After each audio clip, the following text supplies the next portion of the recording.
I'm going to share with you something that I witnessed just the other night that could have cost somebody their life, or in the very least, some serious bodily harm.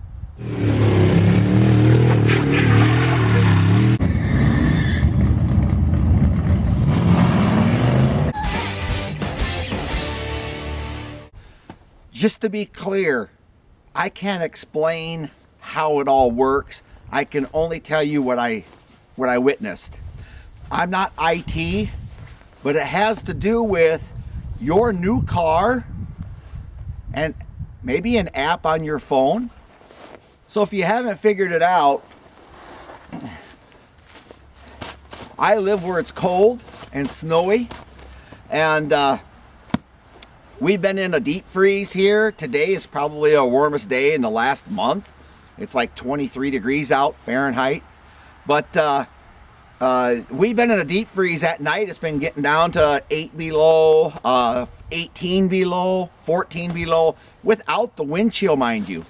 This night in particular, I think it was 6 degrees minus the wind, without the wind chill. I think with the wind chill, we were below zero. But actual temperature was 6 degrees. And I'm on my way home, and 11 o'clock at night, and I see a car sitting to the side.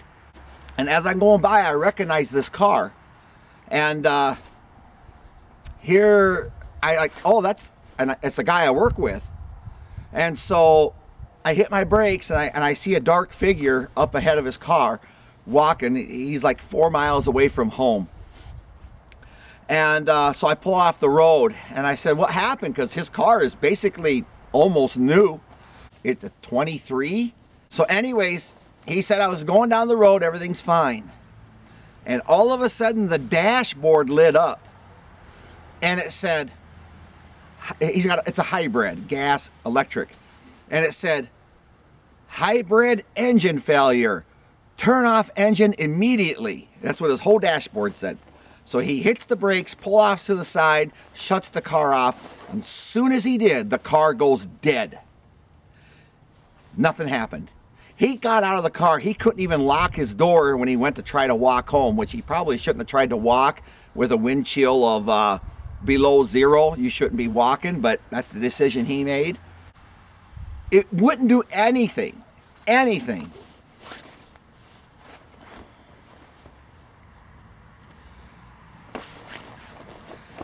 He got 2 software updates on his phone for his car, didn't get the 3rd software update.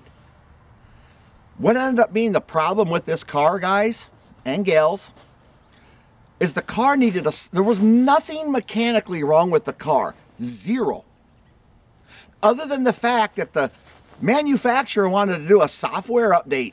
I mean, you think we were talking about a desktop computer? Are you serious? And it shut him off. Cold.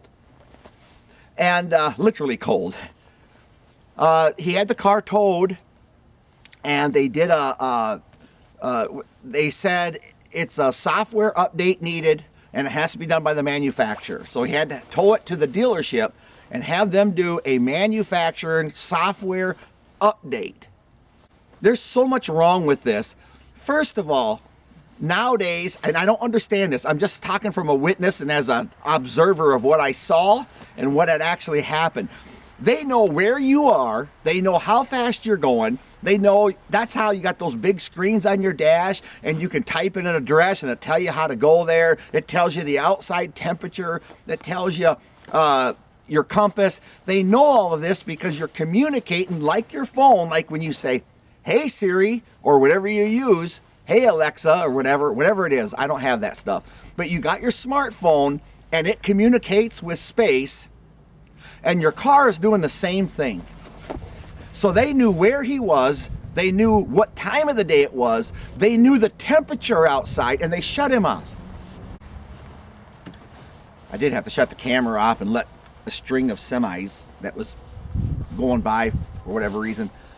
Anyways, so what if that was your 80-year-old grandma? What if it was your wife and your 6-month-old kid in the back seat? It didn't matter if there was a baby on board. That car was going to shut off 11 o'clock at night in the middle of nowhere. And then what? Well, get on your phone. Call for help. Okay, beautiful. Not every place up in the northern and northwest do you get cell phone reception.